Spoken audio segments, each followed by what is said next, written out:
Vous allez me dire quel rapport de cette noria avec les calanques. Ben pour nous, minots de Mazargues ou de Bonneveine, ça a toujours été les premiers villages des calanques. Il y a un peu plus de 150 ans, il n'y avait pas de frontière avec les collines que nous voyons alentour. Nous étions ici dans des pinèdes, ce n'était que des rochers, ce n'était que du sable. Des endroits extrêmement arides où personne ne voulait vivre, ne voulait cultiver quoi que ce soit. Il a fallu attendre l'arrivée du canal en 1850 pour que des paysans venus majoritairement du Piémont italien, et là j'ai une grande pensée émue pour mes ancêtres, viennent s'installer ici, défrichent et puis se cultiver, faire de l'élevage.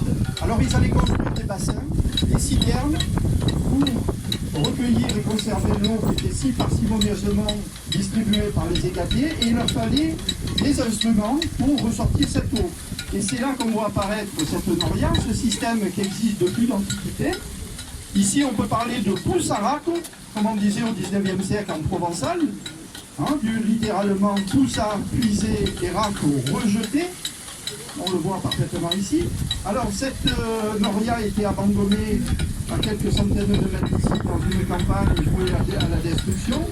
Il faut rendre à César ce qui lui appartient, c'est-à-dire c'est un enfant des calanques aussi, M. Armand Palangry, qui est ici.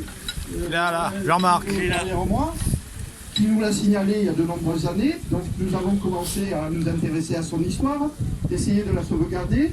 Elle date très précisément, selon nous, de 1860. Et on a même retrouvé son fabricant, a priori. Par contre, c'était une autre histoire pour la sauvegarder. Ça a été une bataille de plus de 5 ans. En 2017, devant l'avancée des bulldozers, on a décidé de communiquer à nouveau auprès des élus, des représentants de CIQ, et faire passer les articles dans la Provence et la Marseillaise. Et là, on a eu une réaction, un intérêt de la part de M. Varin du Crédit Agricole, qui s'est dit, ça peut rentrer dans nos attributions, il est venu voir la bête, et on a commencé à travailler.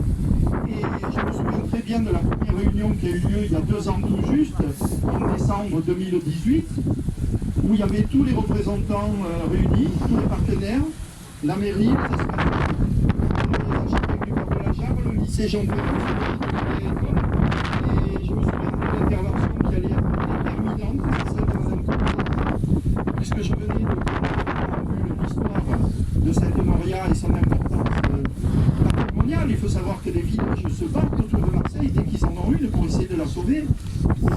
Madame Cordier prenait la parole pour dire des norias à Marseille, nous en avons, mais vraiment pas d'aussi belle. Et puis, ça sera vraiment la cerise sur le gâteau. Donc c'était génial, c'était super, parce que ça y est, on avait enfin compris, il y avait quelqu'un qui donnait cette impulsion. Et donc elle nous disait aussi, devant les yeux ahuris des participants et l'inquiétude, ce que je veux, c'est une noria qui ne soit pas simplement une statue inerte et rouillée, mais qu'elle soit rénovée, voire fonctionnelle. C'était aller au-delà de nos rêves les plus fous. Alors nous nous retrouvons aujourd'hui, 2 ans presque jour pour jour après pour l'inauguration, et je tenais à vous dire, chère Madame Cordier, Monsieur Varin, Monsieur Liabeuf du lycée Jean Perrin, tous les élèves qui ont participé, Madame Camp, de la part de notre petite association Les Calanqueurs et de ses rêves, pour les enfants du quartier et des Calanques, pour l'histoire de nos anciens et de notre passé agricole, un grand merci de tout cœur de Calanqueur, et que vive notre poussaraco. Merci. Bravo Jean-Marc. Merci Jean-Marc.